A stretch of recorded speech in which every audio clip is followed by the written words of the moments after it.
Yes. I'm just preparing everything. Preparing? Okay, good. So this is our class tonight. 5 of us, 4 of us. 5. No, I'm sure some other people are coming. Other people are coming? Yep.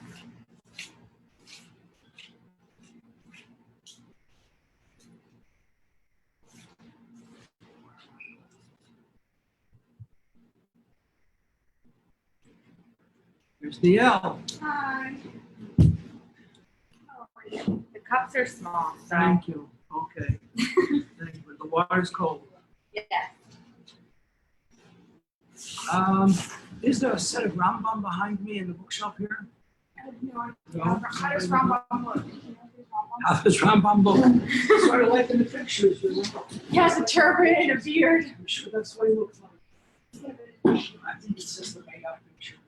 Do you have one? It doesn't look like it.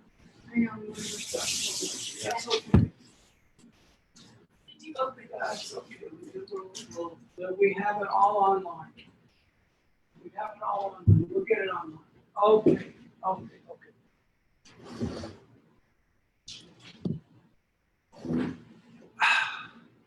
Say a bracha, Baruch atah. Oh, they have over there. Which one? Avoda. Avoda. Ayin base vav. Daled hey. Avoda.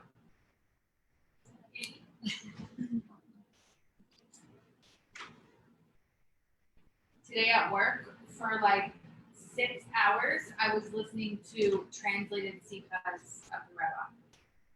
It was really nice. I really enjoyed it. Really? I've never- As you were working, you had your plugged into your ear. Yeah, I was looking up Jewish podcasts on the phone, and this rabbi. Jewish what? Like podcasts. You know, people speak about Podcasts? things. So this one rabbi translated. Why is it called a podcast? podcast? It's What does that mean? It's like audio. You can have like a talk show, but it's visual. You just listen to it. So, I was listening to this rabbi who did a whole bunch of translated. Is his name Gurari? I'm not sure. Let me check. No, it was on Spotify. On what? Spotify. Podify? Spotify. Spot. Spot? I-F-Y. Spotify. Let me see Okay. who did it. So let's see who we got. Oh, we have a lot of people here. Maya is on. And Miriam is on. Ariella. Hello, Ariella.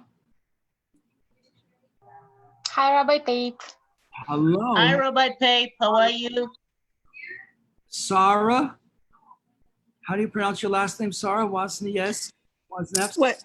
Hi, Wozniewski. Wozniewski. I got it right. You got it. Yeah. Batya Moskowitz. Hello, Batya. Nice to meet you. We've never met before, so far as I know. No, I'm new. Thank you. Kami Sylvester. Who is Kami Sylvester? Hi, May I'm new also. Do you have a camera? Can we see who you are? Sure, 1 second. Good evening, Mrs. Yaffe. Good evening. Welcome. Elodie. I don't know Elodie. This is Kami. Hello, Kami. Nice to meet you. You too. This is Sarah. Okay. And Miriam is somewhere lurking in the background.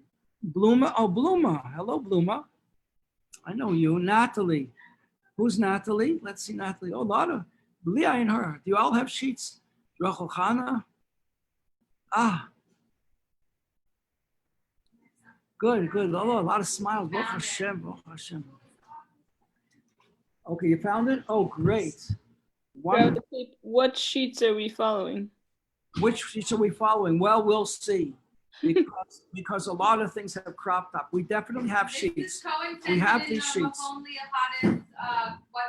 WhatsApp group. Very good. So everybody has these sheets. Well, we have fascinating sikha to learn here, but there are other things that are in Yom Yoma. That is to say, things that are important today. So you have to pay attention to them too. And what's important today is that tonight is the day, the evening, that is to say, we say in Hebrew, the day before, the light before the day. Okay, this is called Or Yud Zayin Tammuz. Yud Zayin Tammuz. Tomorrow is a fast day. So in this hot weather, girls, drink a lot. The main thing is to drink tonight. You don't have to stuff yourselves and eat. In fact, that makes it hard to fast. But drink a lot so you don't get dehydrated.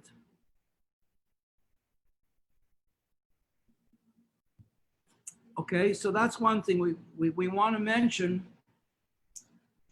What's the whole idea of Yud Zayin Tammuz? You must have heard this today. 5 things. There are 5 things. Any one of them is worthwhile fasting for because of it. What are they?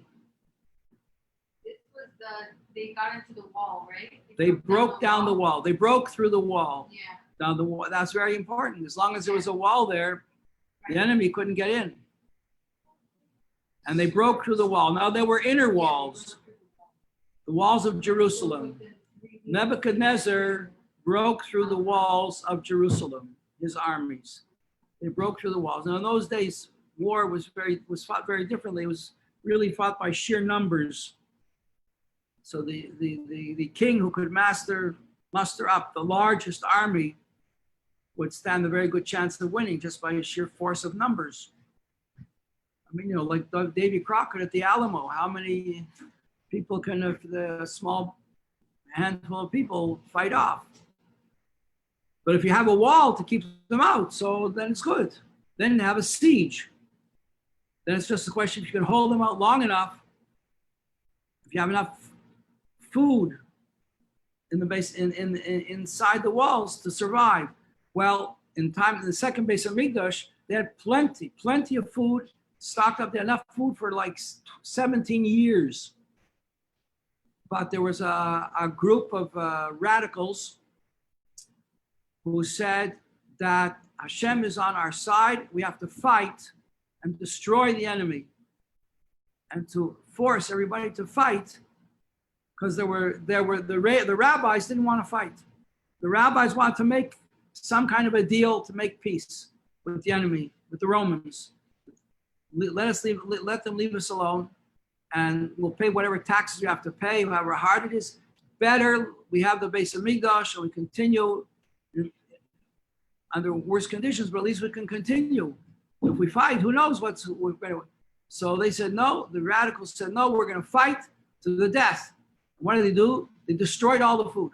They burned all the food. So then the Jewish people were forced to fight. So that's how wars were fought. So the wall kept the enemy out, and they burst through the walls on this day. So that was the beginning of the end of the destruction of the base of Mikdash. That was one. Second thing was that on this day, an idol was erected in the base of Mikdash. It's an object of worship. So that's enough to tear your clothes. Another thing, very important, is that Moshe Rabbeinu came down. There's Miriam writing her notes. Good. Hello, Miriam. That's a nice smile and a wave. Hi.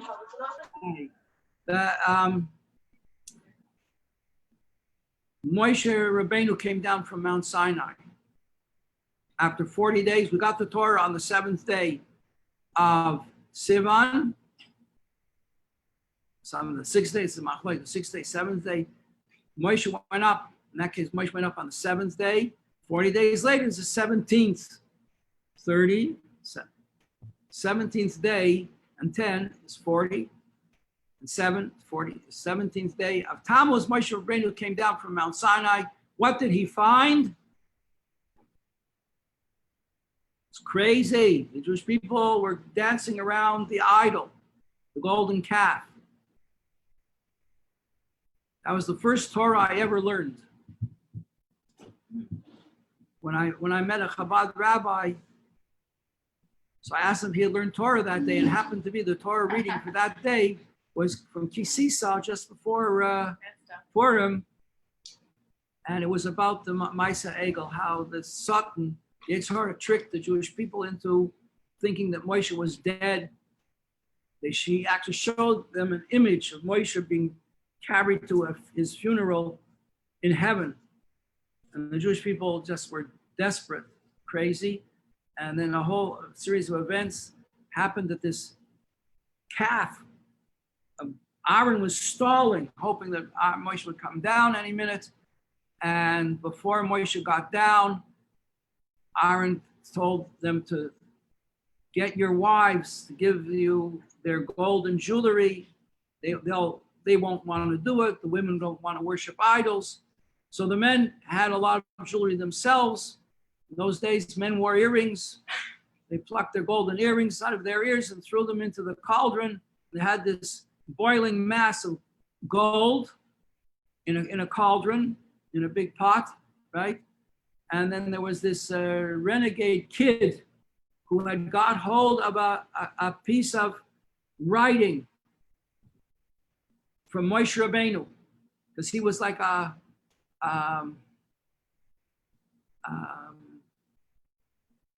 what do they call these people who follow around the groups? He followed Moshe around the whole time. No. Oh. No, you know, these kids who follow the rock groups around, what are they called? Groupies. Oh. He was following Moshe around the whole time. And how did Moshe get Yosef out of the Nile? Yosef had said, when you leave Egypt, take me with you. How are they going to take, Yosef was buried in the Nile. How are they going to get him out?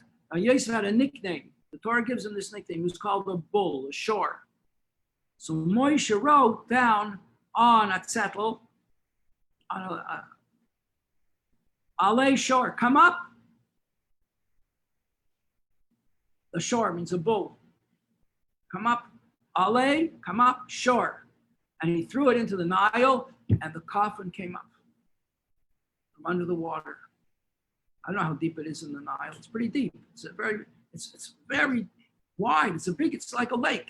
It's a very big river, very big river. It came up, and so Moshe took the casket with Yosef, the bones of Yosef were in it, and he took care of it until they got to Eretz Yisrael. What happened to that settle? The kid grabbed it.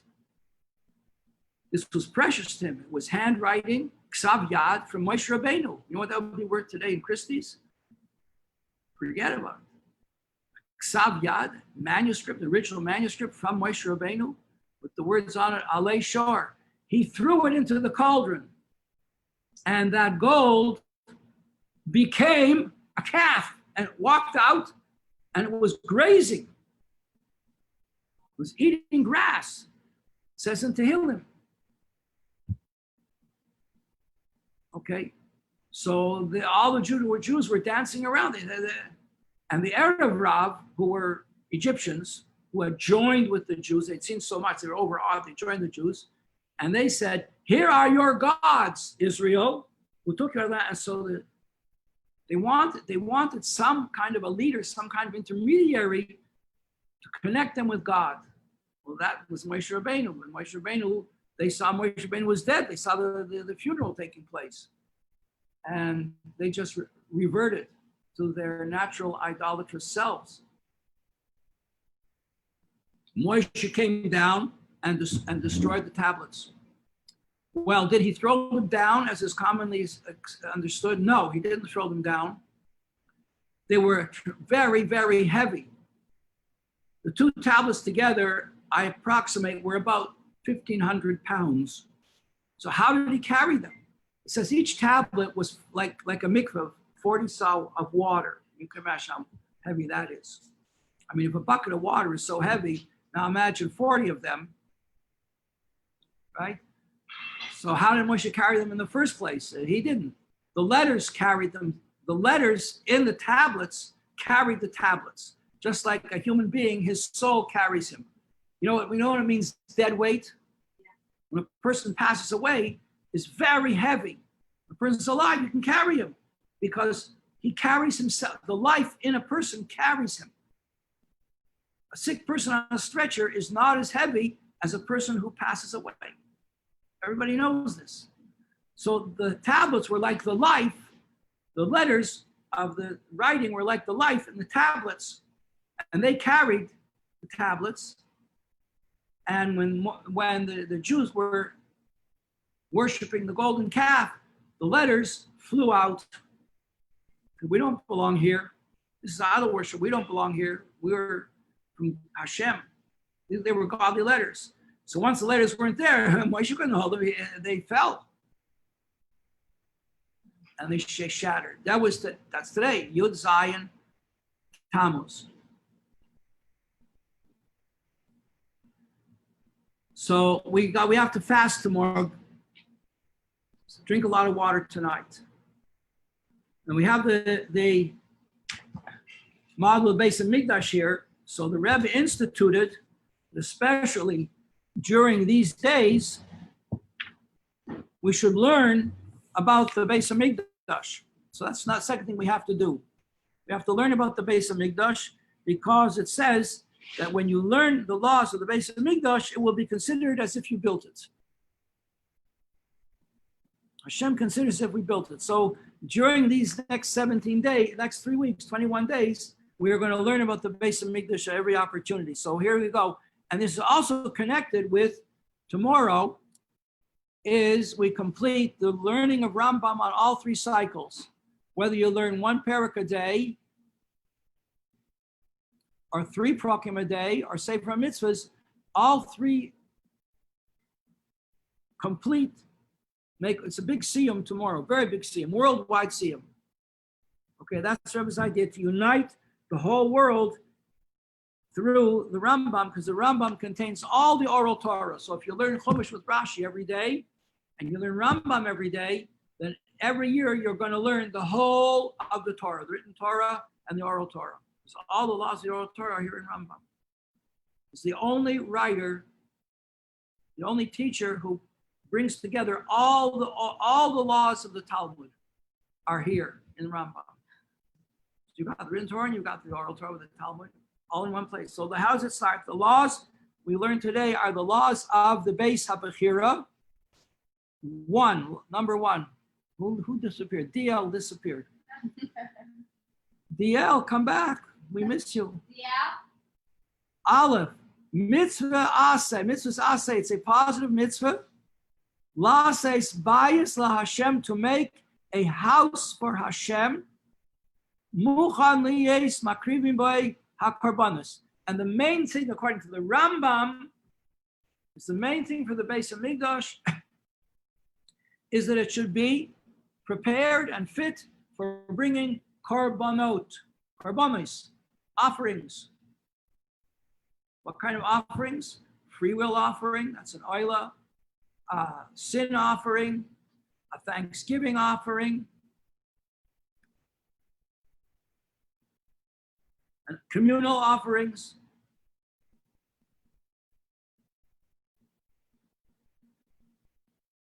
And all the guilt offerings. I think that's 5 basic types of offerings. So that's according to the Rambam, you have to have that. If you have that, an altar, you have to. Now the altar was very big. The altar was big, as big as half a football field. It was very big. It was very high as well. So if you have all of these things and the altar is made according to specifications and it's in the right place, and we needed prophets, the Rambam is going to say that we needed, when the Jews returned from the Babylonian exile, they needed prophets to show them, they needed 1 prophet to show them where the base of the altar was supposed to go. It's a big problem now because all that area is covered by a mosque. And this is very difficult how we're going to, Mashiach's going to have to figure this out, how to deal with this situation, because it has to be resolved. Because we have to have a Beis Hamikdash and that mosque has to go.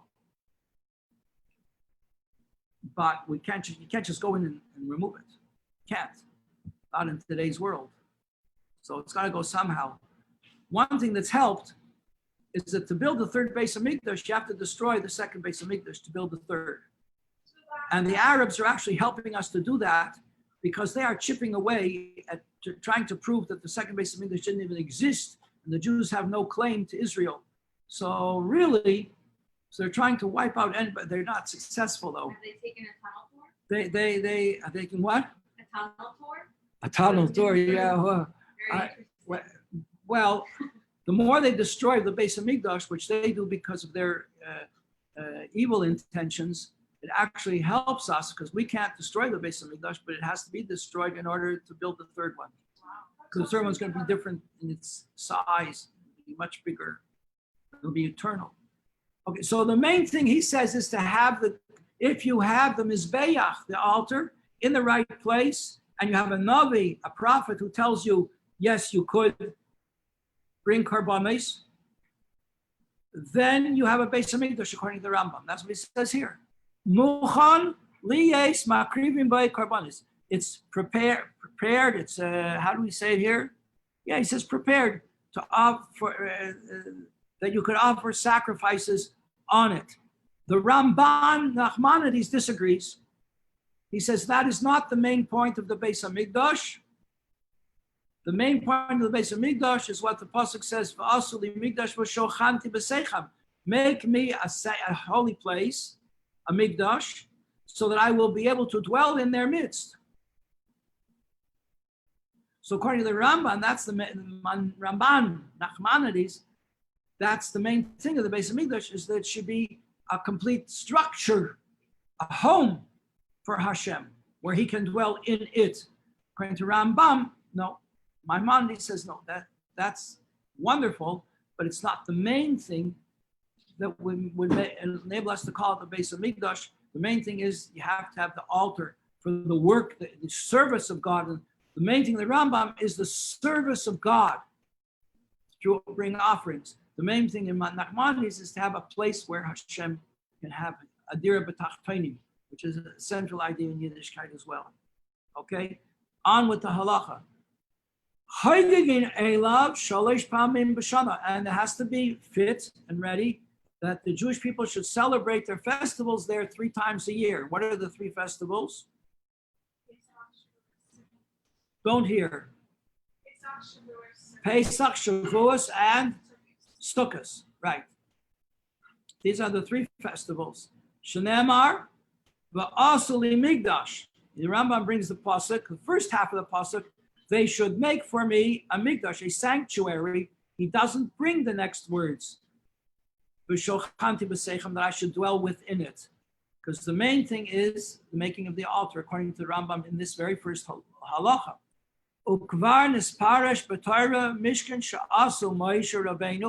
And the Mishkan, which Moshe built, we already learned about in the book of Exodus and Shemais in great detail through 4 chapters.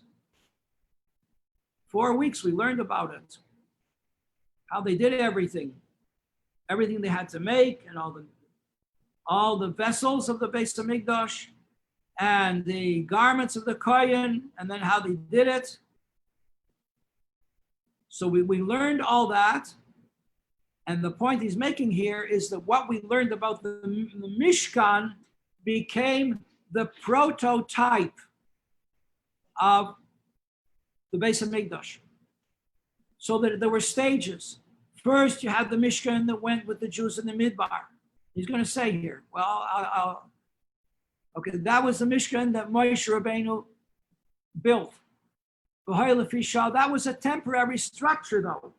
They would put it up and take it down. It would travel with them. When they Shenemar, Kilei Basem Ad Ata, you didn't come yet to the final resting place and the inheritance. They didn't know when the Jews went into Eretz Yisrael, they didn't know where to make the Beis Hamikdash. Where should the Mishkan go?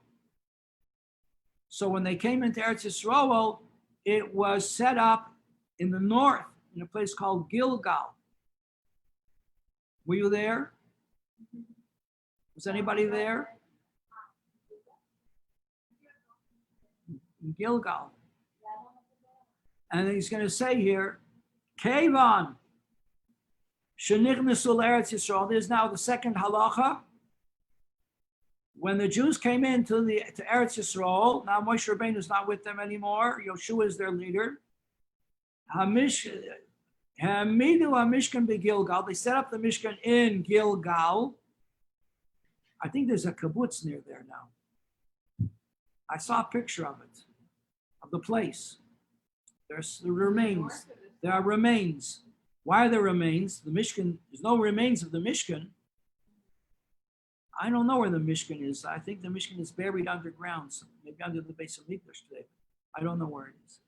But there were remains. So they built the Mishkan in Gilgal. That is to say, they used the design that they had of the Mishkan that traveled with them through the desert, through the wilderness, and they built a Mishkan in Gilgal. Arba Esrei Shana, when they went in, 14 years, Shekavshu, they conquered the land. They fought for 7 years to conquer the land. And 7 years, they settled the land. After 14 years, after they had divided everything up and settled it, then they set up the Mishkan in Gilgal. Umishambo l'Shiloi. And from there they came to Shiloi. Ubanu sham bayis shel avanim. In Shiloi, so in Gilgal, they set up the Mishkan, I guess, the way it was from the wilderness. They set it up as it was. Then they came to Shiloi, and they set it up. You know, in America, we have the place Shiloh, big battle in the Civil War. At Shiloh. In Shiloi, they set up, but they changed it in that the Mishkan in the wilderness had walls of beams of acacia wood, right? Or it's either acacia or cedar. I'm not sure exactly how you translate shittim. Here they built up in Shiloi walls of stone walls, much more permanent. But still, it was called the Mishkan because for the roof they took the curtains from the Mishkan and they used the curtains for the roof. So it still wasn't permanent. A permanent house doesn't have curtains for the roof. Yirish, a Mishkan alav, they spread them out on top.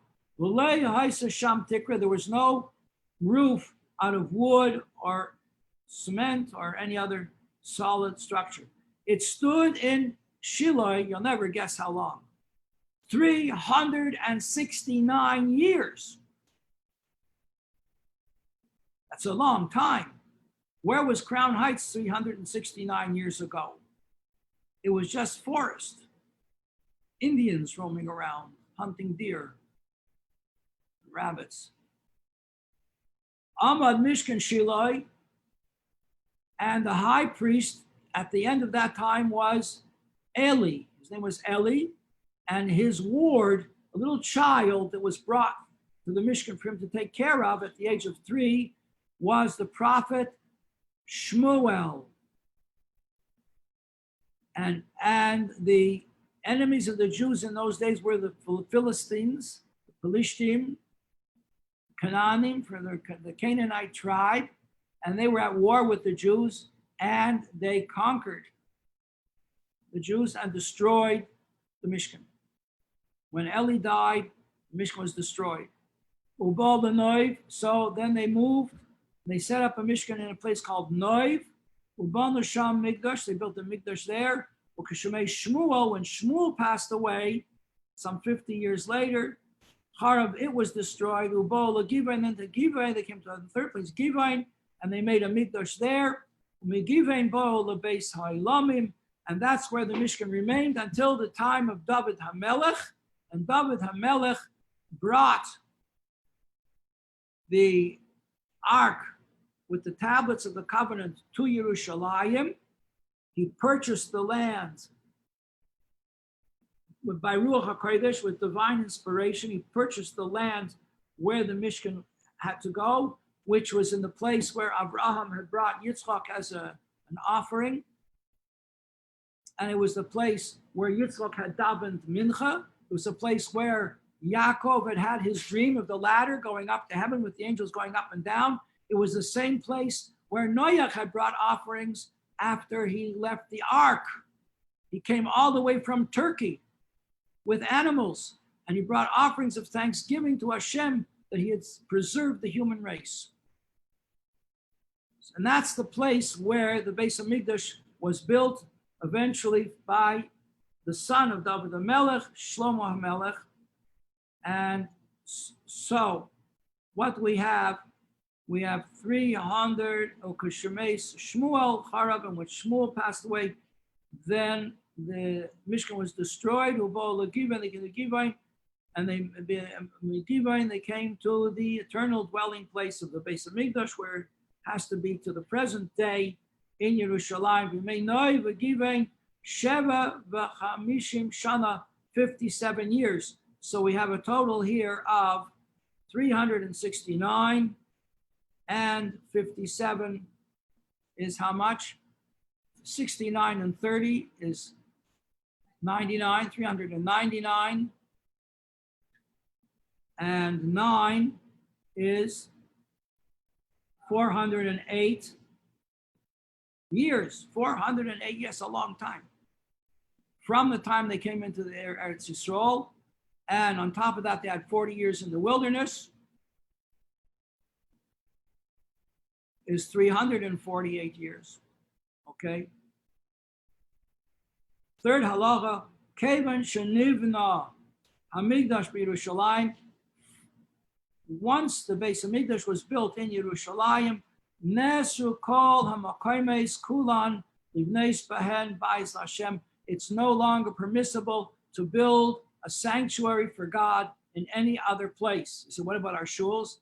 Our shuls are to our prayer houses of prayer. They are not called by the name of the Beis Hamikdash. There's only one. We have one God and one Yerushalayim and one Beis Hamikdash. One Torah.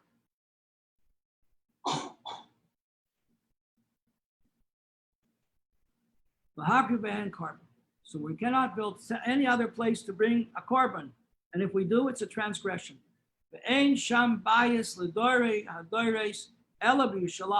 There is no other place acceptable for a Beis Hamikdash except in Yerushalayim, ubilvad b'har haMoriah, on Mount Moriah, Shabbat Nemar, about which it is said, V'yomer David, Zehu Beis Hashem Helikim. This is the house of Hashem, our God, Hashem, the God. V'zem Mizbeach La'olah. This is the altar for the oila offering for the Jewish people. V'omer Zuz Zois Menuchasi Adiyad. This Hashem, and he says in Hashem's name, this is my dwelling place forever and ever. It's very important. All these three laws are very crucial for us all to understand what we're talking about. What was destroyed, and we learn it that spiritually, at least, it should be rebuilt, and this should hasten the actual rebuilding. The Poil Mamish. So those are two things we learned about the Beis Hamikdash. Here we are. This is it, Beis Hamikdash. There it is. See, girls? That is the Beis Hamikdash. That's the model of the second Beis Hamikdash, so far as we can understand. You got it? You see it? Yeah. Yeah, it's on the screen? Very good. Okay. All right. How are we doing for time? Whoa, she's almost over. Okay, so quickly to deal with some of the, I chose this Sikha because it's about women. From this week's Parsha, very important section in this week's Parsha about the famous wise daughters of Tzalafchad. A very, very important Parsha.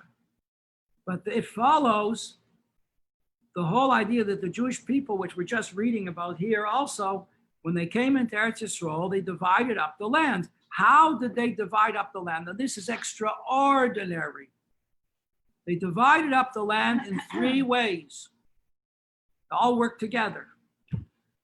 One way was that the wise leaders of the Jewish people worked out what would be the different areas for the Jewish people to live in. And they wrote the boundaries of each one down on a kind of a zettel. But it was made out of, I don't know, maybe it was made of clay, It was made out of some metal. Maybe it was made out of parchment.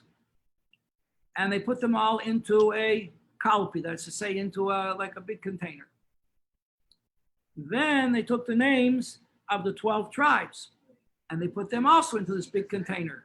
What? Yes. Into the What? in yesterday's Chumash Rashi. Yes, that's right. That's what we were talking about. So what happened?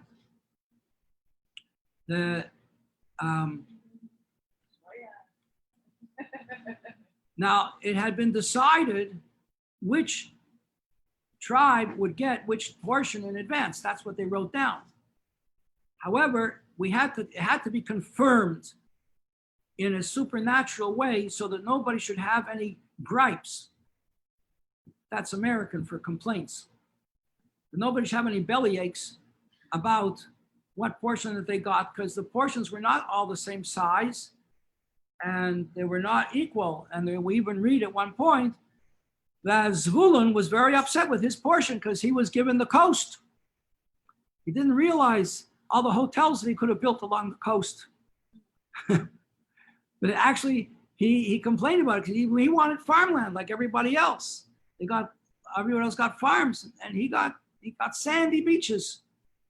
But the Torah testifies about Zvulun that he discovered that the sandy beaches were a source of great wealth because the beaches themselves contained quartz and other gemstones in the sand, which became currency for him.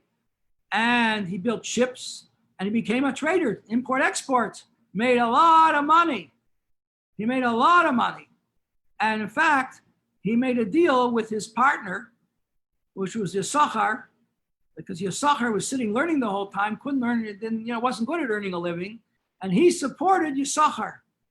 And today this relationship continues between the people who learn and the supporters of the learning. And the supporters of the learning get an equal share, if not more. Because without them, like it says, if there's no bread, there's no Torah. If there's no Torah, there's no bread. It works together. So that Yisachar could learn because Zvulun supported them, and Zvulun made a lot of money because Yisachar was learning for them. So they had that relationship. But we see that they complained. So they were unequal divisions. So how did Hashem anticipate this so that there would be no complaints? They took all the divisions, they took all the tribes, and they threw them helter-skelter into the same big pot.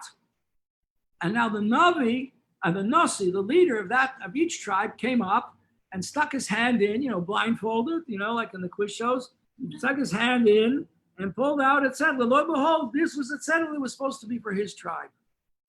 And with his other hand, he put his other hand in the pot and he pulled out the tzedel, and there was his name on the tzedel. So it was obviously,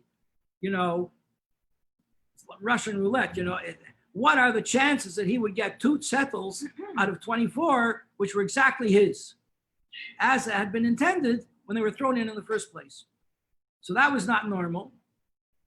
And the second thing was not normal is that the tzedels themselves cried out and said, each one, he pulled out the tzedel with the boundaries on it. It says, I am the tzedel, these are my boundaries, and I belong to the tribe of da-da-da, of so-and-so.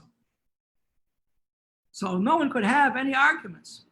So that's what it says. It doesn't say that the land was divided according to the leadership of Moshe Rabbeinu or according to Aaron HaKohen.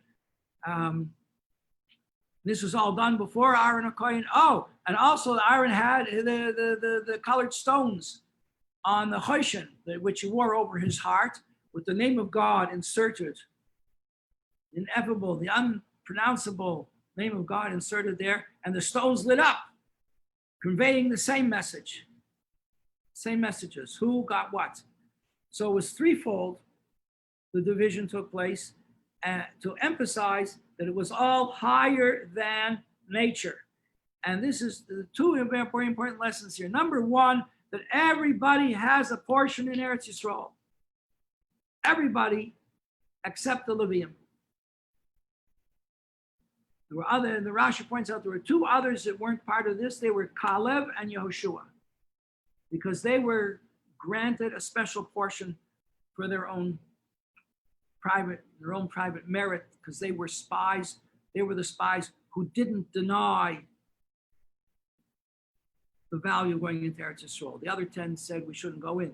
They said we should go in. So they each got a special place. Kalev got Hebron, because he went to Hebron and prayed before Maras HaMachpelah to Avram Avinu that he shouldn't be false to his mission. So since he went and he like going to the oil. Ramish like going to the oil. He went to the oil of Avram Avinu and he prayed to be safe. And so that was his portion he was given. And Yoshua, I forget what Yoshua was given. Anybody remember? Anybody know? I think Rashi said. I forget. I don't remember. Maybe Rashi didn't say. I don't know. So, what's the whole point? The point is that you cannot crack the system and go to Las Vegas or Atlantic City and make a lot of money, because it's not, there's no rules. It's random. Gambling, roulette is random. Okay? It's not something that follows natural rules. And the point is that the division of Eretz Yisrael is not according to natural rules. It's some higher order that is higher than our understanding. It's Hashem's understanding, but like we say every Shabbos every week, quoting from the Zohar, his understanding is not our understanding. The way Hashem's mind works is not the way our mind works.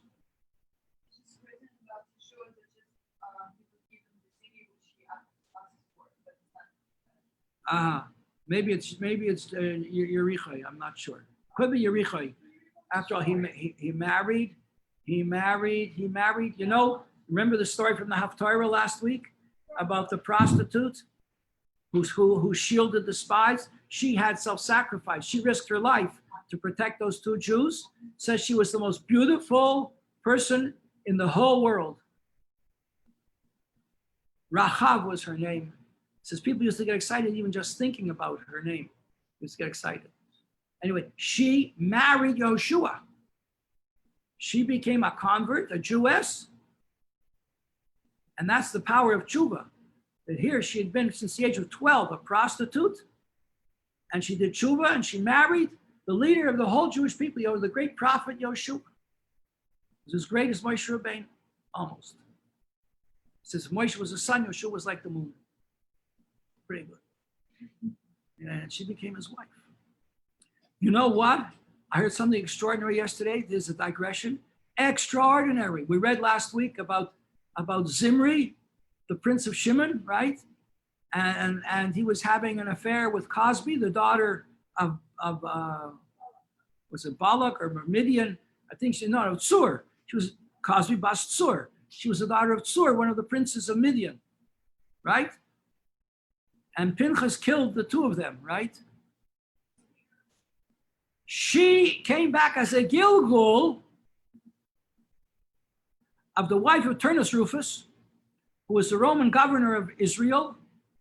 And when Rabbi Akiva was defying the decrees of the Romans and he was teaching Torah illegally, they sought to embarrass him. And she went dressed very immodestly to seduce Rabbi Akiva, to show that he really was a phony, he was a bluffer. And when she walked in and he beheld her beauty, he didn't go gaga, he started to cry. No one ever cried looking at her before in her life. She said, why are you crying? He says, it's because it's so painful to see that Hashem could make such a beautiful person and the beauty is being used for evil purposes, for filth and immorality. And she just walked out. No one ever spoke to her like that before. And a few years, sometime later, she came back and he didn't recognize her. And she says, don't you know who I am? She said, I became a Ge'eris. And I've come to ask if you would take me as your wife, and I will take care of you as long as you're alive. Because he was an old man already. That was Cosby. Cosby Basur came back and became the wife of Rabbi Akiva. What? Yes. Isn't that amazing? And was Rabbi Akiva himself a reincarnation of Zimri? Could be. Very unusual things are going on. Like we said last week, you know, Balak is our grandfather. Balak is our great-great-great-grandfather. Why? Because his granddaughter was Rus. And Rus became the grandmother of David the Melech. It's the Rebbe Zayd, Alta Zayda. And Lavan, Bilam was the son of Beor. Beor was the son of Lavan. Lavan was the son of Lot. Lot was the brother-in-law. Well, no. Lavan was what? Lot was the father of Moab. Oh, Lot was, Moab, Balak was from Lot. Yeah. Lavan was from Eliphaz. Eliphaz was from Yitzchak. Yitzchak's illegitimate son was Eliphaz. He was raised on the knees of Yaakov Avinu. And Lavan was from Eliphaz. Yeah.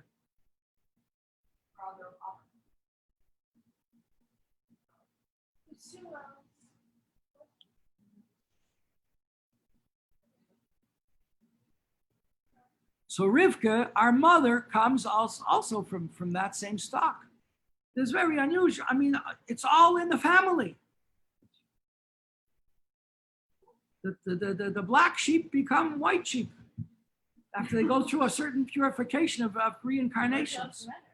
Okay, but the point is that the portion that's brought down from each person is not according to his seichel. It's according to the lottery, which is higher than seichel. Now, how does this reflect in our lives? That everybody in their life has something that's special to them, the reason that you're here. We're here to do all the mitzvahs. But there's one thing that we're here for. A person could be here, it says in Hayom 70, 80 years, just to repay a favor that you owe somebody else from a previous incarnation. They did you a big favor and you didn't thank them properly, you have to come back to thank them. Or you have to come back to repay the favor. Or whatever it might be. You hurt somebody, maybe you have to come back to do an atonement. To do them some good. To repay their good that they did you. How do you know? Where do we see this? The sages said to Rebbe Zera, very famous character in the Talmud, what was your father's favorite mitzvah? He said tzitzis. Now, Rebbe Zera's father was a big sage. Do you think he only wore a pair of tzitzis, that was it? He didn't keep Shabbos. He didn't put on tefillin. He didn't daven. He did everything. But what's the point? The point is that the mitzvah through which he expressed his innermost connection to Hashem was the mitzvah tzitzis. And similarly, every person in their life has a mitzvah that's their special reason that they're here. So you do all the mitzvahs, and you don't want to mess up and not do some mitzvahs, because then you're going to have to come back again to do them. So we don't want to take any chances, but you're not really here to do all those other mitzvahs. You're here for a reason that's your special contribution to the general holiness of the world that we're building. It's like a spiritual base of Mikdash we're all here working on. To make the whole world into a base of Mikdash for Hashem, not just one building in Yerushalayim, but the whole world has to become a base of Mikdash for Hashem. And each of us has our own brick that we're adding to this base of Mikdash. So how do you know which is your brick? It says in Hayom Yom, tzaddikim know where they have to go and what they have to do. Other people happens different ways. I remember Rabbi Mangel once told us in a shir that sometimes you're working in a job and you're doing your best and you get fired, get laid off, you don't know why. And you end up getting a job somewhere else. Because where you were is not where you had to do the mitzvahs that you're here to do. So Hashem had to arrange that you go where you have to go. To do the thing you have to do, or to meet the person that you have to meet, to get married. There was a guy, I know this person, I know him, okay? He went to the school, the technical school, the trade school in Kfar Chabad. And then he didn't stick with the Yiddishkeit. He became what they call in Israel, Chiloni, right? Secular. And he got married to a girl who was also not observant. And they took a trip to America. And they were here in America. And he said, you know what, I went to this Chabad school. Let's go to the Rebbe. Let's go see the Rebbe, get a blessing. So he said, okay. They came by and he introduced himself to the Rebbe as someone who'd been in the Chabad school, for Chabad, but he said, but I'm not observant anymore very much. This is my wife. The Rebbe said, well, the Rebbe said to him, well, you had to become non-observant so that you could marry your wife. Because if you were observant, she wouldn't have married you and you wouldn't have married her. But now that you're married, you can both come back to Yiddishkeit. And they did. The Rebbe, Wow. yeah, and they became shluchim. Wow. Crazy.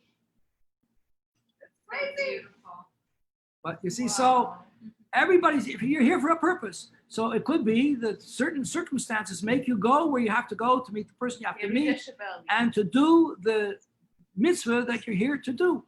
So how do you know which one is meant for you? So one of the ways is when you start to freak out and you say, up till now, it was okay. You know, in the dorm was fine, and I like the teachers, everything, but you're asking me to see this guy.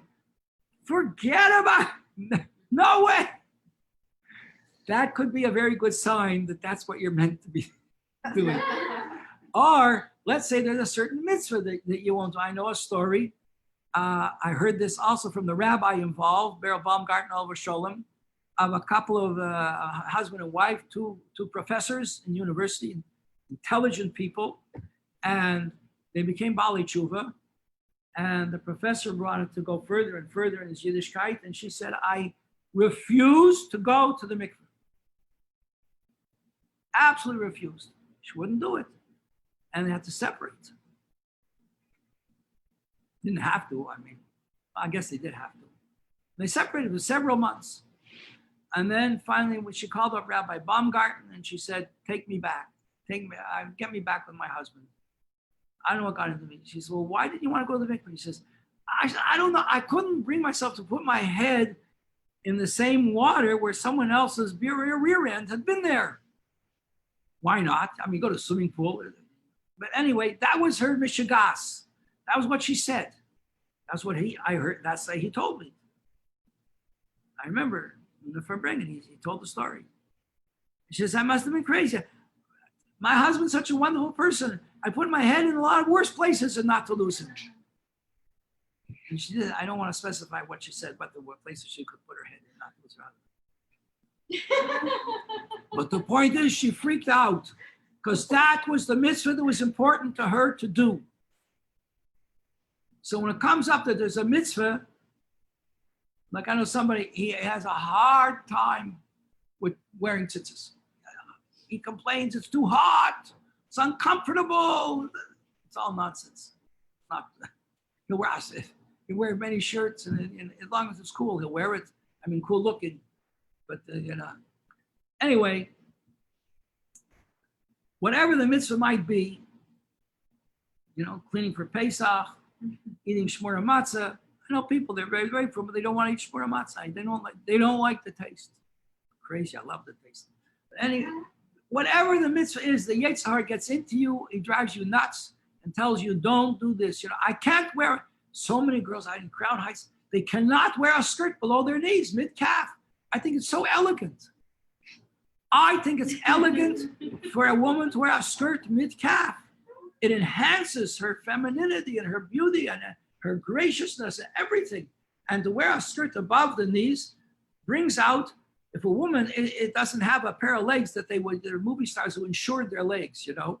If they didn't have their legs, they wouldn't be movie stars anymore. They insure that, and they don't have legs worthy of insuring. They just show the world it. I don't understand it. But it's a fashion, so people are enamored with the fashion. And they can't bring themselves. Or people who wear a sleeve just above their elbow and not below. What's the difference, those few inches? Well, this one, it's too hot. This is cooler. But the rabbi said this is what it should be. So the rabbi said that's what it's eat, then that's the way it has to be. This is, we listen to the rabbi. This is Kabbalah soil. This is what we have. However they decide what are the standards of modesty. So everybody has their mishagas. So there was and that's how you know that this is something that's really important to you. Because to light a candle Friday night is so beautiful, it's hard, doesn't bother you about it. Things that are not really important to your whole mission, the reason why your neshama came down to this world, the Yitzhar isn't going to bother you. They'll let you keep on doing them. You know? Have kosher, sushi. Say that 10 times. But, go to sweet expressions, all kosher. The Yitzhar doesn't bother you.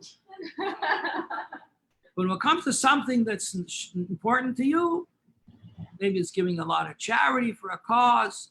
Maybe it's visiting the sick. Maybe it's dealing with not losing your temper.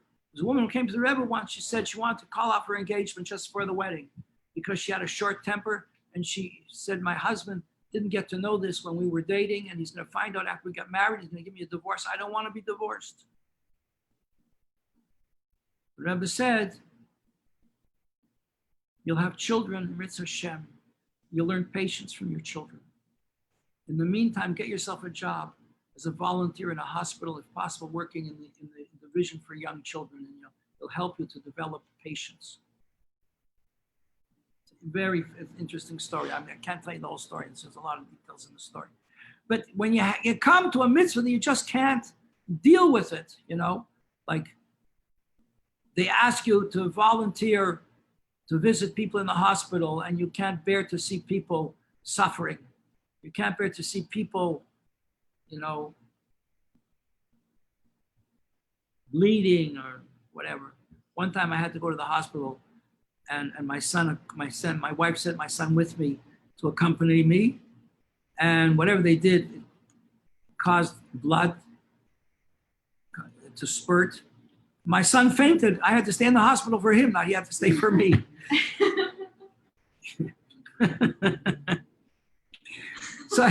So it could be, that's when the thing is when there's like a siren goes off in your head and says, get out of here, get out of here. You have violated a private premises. Leave the premises immediately. Then you know that's the mitzvah that's shaykh to you. So there was once a person, his name was Dr. Resnick, Oliver Sholem. He was a big doctor. He treated the Rebbe when the Rebbe had a heart attack. And he was there and in the shul when it happened, and he treated the Rebbe, and the Rebbe wanted him to become a great doctor. But unfortunately, he got very, very sick with the disease, and he passed away before he got the Nobel Prize. And he asked the Rebbe this question. He said, Rebbe, I learned that the thing that's most important for you to do is the thing you're going to have a lot of trouble dealing with it. Does that mean if I have trouble with something, I have to break myself to do it? That's a question that we all have to ask, right? When it really gets hot and difficult and uncomfortable, do we have to break ourselves? So the Rebbe said to him, no, you don't have to. It's maybe true that that's a very important mitzvah for you to do, but if you're not ready for it, don't break yourself, because then maybe you will break and you'll leave the Yiddishkeit altogether. So what you should do is keep on doing the mitzvahs that are easy for you to do.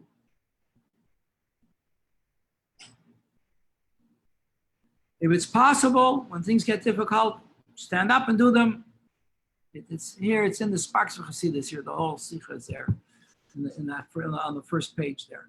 Stand up and do them, and be strong, and don't be intimidated by the Yetzer Hara who's going to try and frighten you.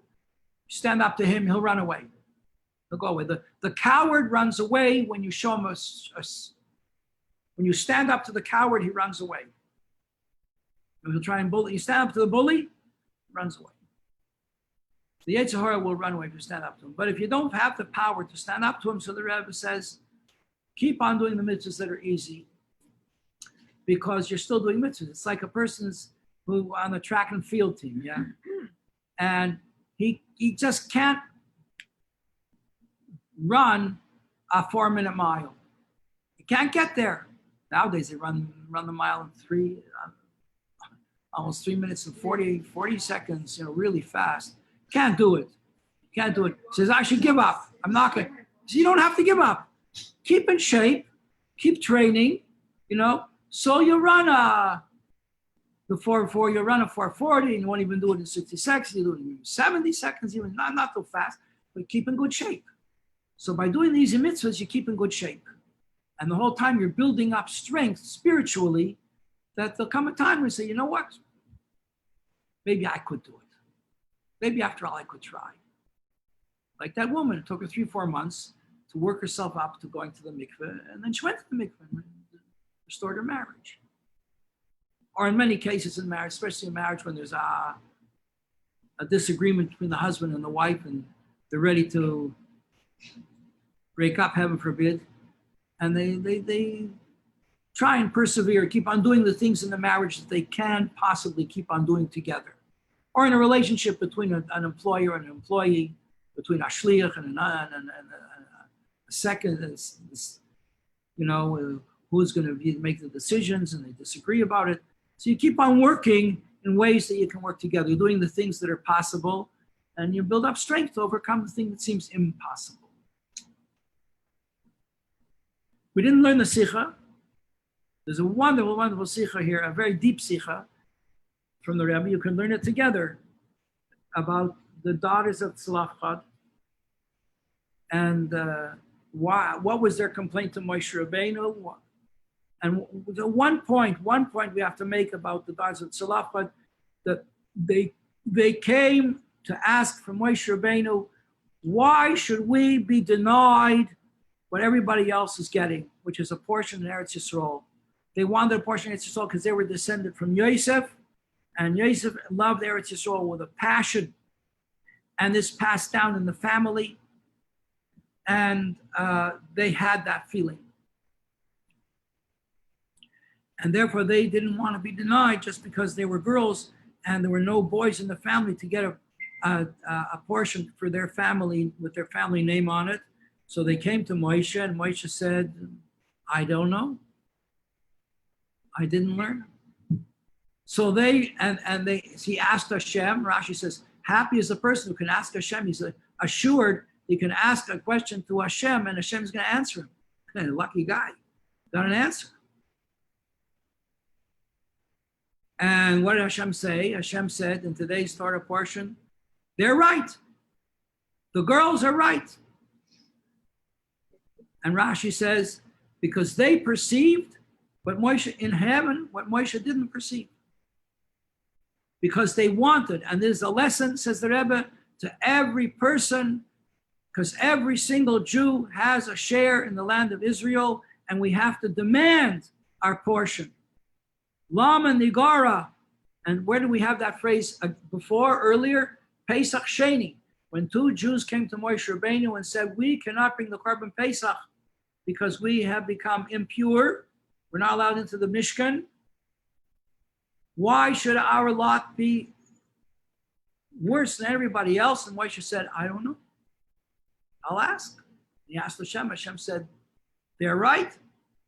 In a month, let them bring the Korban Pesach. Pesach Sheni, that's where Pesach Sheni came from. Not from Moshe Rabbeinu. It came because 2 people had the gumption to stand up and demand what they felt was owing to them from Hashem.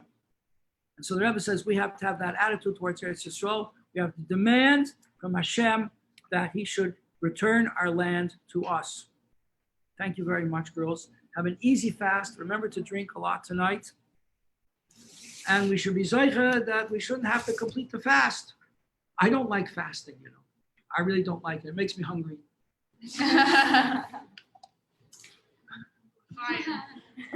Thank you, Rabbi. Thank you, Rabbi Pape. And then we Thank you, Rabbi.